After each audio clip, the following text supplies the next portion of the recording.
అందరికీ ఇవాళ నేను ఆలు మేతి వేసి కర్రీ చూపిస్తున్నా. దానికి ఒక పెద్ద సైజు ఉల్లిగడ్డ, ఒక సగం కట్ట మెంతం కూర, కొంచెం కరివేపాకు వేసిన, ఆలుగడ్డ, పావు కిలో ఆలుగడ్డలు. ఆయిల్ అయితే వేడయింది, ఉల్లిగడ్డలు వేసేద్దాము, మెంతం కూర కూడా వేసేద్దాము. ఉల్లిగడ్డ అయితే వేగింది, ఇప్పుడు పసుపు వేద్దాం, అల్లం వెల్లుల్లి పేస్ట్,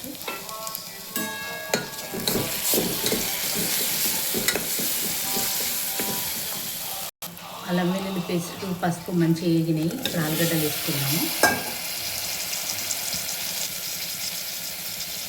తగినంత ఉప్పు, ఇప్పుడు కారం వేసుకుందాము, ఒక 2 స్పూన్ల కారం. ఇప్పుడు ఇది మంచిగా కలుపుకుందాం.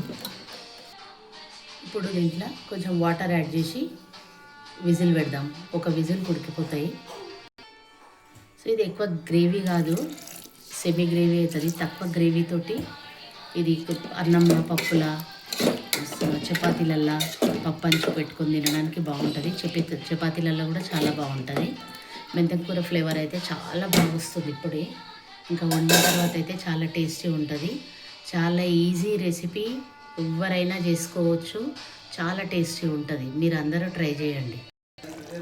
సో ఆలుగడ్డ మెంతం కూర అయితే రెడీ అయిపోయింది. చూడండి, ఇది సెమీ గ్రేవీ. ఈ మాత్రం గ్రేవీ ఉంచుకుంటే మనం ఇది అన్నంలో కూడా కలుపుకోవచ్చు, చపాతీలలో తినొచ్చు. చాలా టేస్టీ ఉంటుంది. మీరు అందరూ ట్రై చేయండి. నేను చాలా సింపుల్ రెసిపీస్ చూపిస్తా, అందరికీ ఈజీగా ఉండాలని. సో ఇది చాలా టేస్టీ కర్రీ, ట్రై చేయండి, చాలా బాగుంటుంది. ఈ వీడియో నచ్చితే లైక్, షేర్, సబ్స్క్రైబ్ చేయండి.